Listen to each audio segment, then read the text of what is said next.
channel Make Education Easy. Students, we were discussing about the chapter 3, that is organic chemistry, and today our topic is characteristics of organic compound.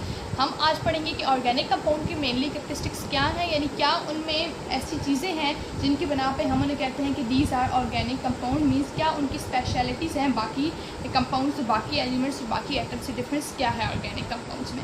तो सबसे पहले अगर हम इसकी पहली बात करें पहले कैरेक्टर की, तो वो है अक्रंस। सबसे पहले हम देखते हैं कि ऑर्गेनिक कंपाउंड हमें मिलते कहाँ से, हम इन्हें एक्सट्रैक्ट कहाँ से करते हैं, यानी मेनली ये कहाँ पाए जाते हैं। अक्रंस यही है कि वो कहाँ से हम लेते हैं। तो मोस्ट ऑफ जो ऑर्गेनिक कंपाउंड्स हैं वो हम लेते हैं लिविंग थिंग्स से।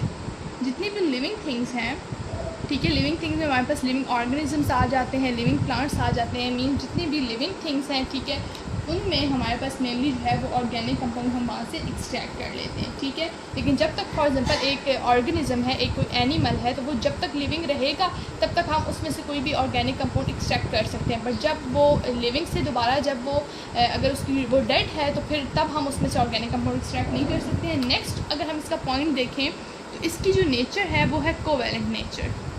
ये इसका एक बहुत इंपॉर्टेंट कैरेक्टरिस्टिक है कि ऑर्गेनिक कंपाउंड नेचर में कोवैलेंट होते हैं। हमारे पास दो टाइप की नेचर्स होती हैं, कुछ हमारे पास कंपाउंड्स आयनिक होते हैं और कुछ होते हैं कोवैलेंट। आयनिक वो होते हैं जिनमें कंप्लीट इलेक्ट्रॉन की ट्रांसफ़र हो जाती है, और कोवैलेंट में हमारे पास क्या होता है, ये हम लोग ऑलरेडी आप लोग पिछली क्लास में पढ़ चुके हैं। कोवैलेंट में हमारे पास इलेक्ट्रॉन्स की म्यूचुअल शेयरिंग होती है। तो ऑर्गेनिक कंपाउंड जो हमारे पास होते हैं उनकी कोवैलेंट नेचर होती है, ठीक है।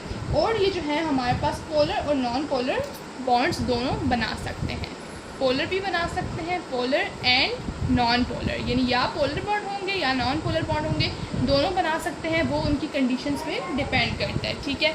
नेक्स्ट जो हमारे पास थर्ड पॉइंट है इसका मेनली वो है इसकी कंपोजिशन, कि हमारे पास ऑर्गेनिक कंपाउंड किस चीज़ से मिल के बनते हैं, मेन उसका कॉन्स्टिट्यूएंट है क्या, कि वो कौन सा मेन एलिमेंट है एक इम्पॉर्टेंट जिससे ऑर्गेनिक कंपाउंड बनता है। क्योंकि मैंने आप लोगों को ऑर्गेनिक केमिस्ट्री के स्टार्ट में ये बात बताई थी कि कार्बन हमारे पास बहुत इंपॉर्टेंट मेन एलिमेंट है ऑर्गेनिक कंपाउंड्स का। It is the main constituent of organic compound. तो कार्बन हमारे पास जो है is main constituent of organic compound.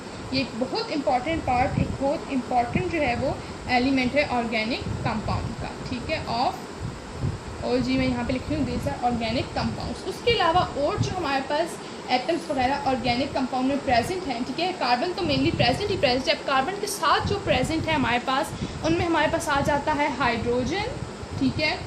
उसके अलावा हमारे पास ऑक्सीजन, ठीक है। उसके अलावा हमारे पास नाइट्रोजन, ये सब भी हमारे पास ऑर्गेनिक कंपाउंड में प्रेजेंट हो सकते हैं, बट कार्बन मेनली है। अगर हाइड्रोजन प्रेजेंट होगा तो कार्बन के साथ प्रेजेंट होगा, ऑक्सीजन होगा, अकेला ऑक्सीजन नहीं प्रेजेंट हो सकता है ऑर्गेनिक कंपाउंड में। ऑर्गेनिक कंपाउंड के लिए मेन जो शर्त है वो हमारे पास कार्बन की है ही है, नाइट्रोजन। उसके अलावा हमारे पास सल्फर होता है, ठीक है। उसके अलावा हमारे पास फॉस्फोरस होता है, ठीक है, ये सारे। और उसके अलावा हमारे पास मोस्ट इंपॉर्टेंट हेलोजेंस आ जाते हैं। हेलोजेंस भी जो है हमारे पास ऑर्गेनिक कंपाउंड में आते हैं, और हेलोजेंस हमारे पास फ्लोरीन, क्लोरीन, ब्रोमीन, आयोडीन, ये वाले जो एलिमेंट्स हैं इनको हम बोलते हैं हेलोजेंस, ठीक है। नेक्स्ट अगर हम देखें इसका फोर्थ पॉइंट, तो वो है इसका मेल्टिंग एंड बॉइलिंग पॉइंट। मैं मेल्टिंग और boiling point MP and VP लिख रही हूँ। These are melting and boiling points of organic compound. Organic compound की अगर हम मेल्टिंग और बॉइलिंग पॉइंट देखें तो ये जनरली लो एग्जिस्ट करते हैं, ठीक है। ऑर्गेनिक कंपाउंड जितने भी हैं उनका मेल्टिंग पॉइंट भी बहुत लो होगा और बॉइलिंग पॉइंट भी बहुत लो होगा। और वजह क्या है, because organic compounds are volatile in nature, ये नेचर में वोलेटाइल होते हैं, that's why they have low melting and boiling point. Solubility next हमने देखना है, ठीक है। इसका फिफ्थ पॉइंट है सॉल्युबिलिटी के, ये इसकी सॉल्युबिलिटी क्या है, ये सॉल्युबल है नहीं है, और अगर वाटर में सॉल्युबल है या और ऑर्गेनिक सॉल्वेंट में सॉल्युबल है, किस चीज़ में ये सॉल्युबल है। तो अगर हम इसकी सॉल्युबिलिटी देखें तो ऑर्गेनिक कंपाउंड्स हमारे पास जो है वो नॉन पोलर है नेचर में, ठीक है, नॉन पोलर इन नेचर, ठीक है। ये बात मैं पहले भी आपको बता चुकी, क्योंकि नेचर में जब नॉन पोलर है, ठीक है, कोवैलेंट भी नेचर में है और नॉन पोलर भी है नेचर में। नॉन पोलर भी नेचर में इसलिए जो सॉल्युबल होते हैं, दो चीज़ों में सॉल्युबल होते हैं। एक ये सॉल्युबल होते हैं ऑर्गेनिक सॉल्वेंट्स में। जितने भी ऑर्गेनिक सॉल्वेंट्स हैं उनमें हमारे पास ऑर्गेनिक कंपाउंड सुटेबल होगा। किसी भी ऑर्गेनिक कंपाउंड में अगर ऑर्गेनिक सॉल्वेंट डालेंगे तो वो डिसॉल्व हो जाएगा। नेक्स्ट ये किस चीज़ में सॉल्युबल है, नेक्स्ट ये सॉल्युबल है अल्कोहल्स में। हमारे पास अल्कोहल्स की भी डिफरेंट टाइप आ जाती है, मिथाइल अल्कोहल, इथाइल अल्कोहल, यानी जो भी टाइप का अल्कोहल है वो हमारे पास ऑर्गेनिक कंपाउंड में सॉल्युबल होगा। और ऑर्गेनिक सॉल्यूट में हमारे पास डिफरेंट चीज़ें आ जाती हैं, ईथर आ जाता है, ठीक है, उसके अलावा हमारे पास बेंजीन आ जाता है। तो ये सारी चीज़ें हमारे पास आ जाती हैं इसकी सॉल्युबिलिटी में।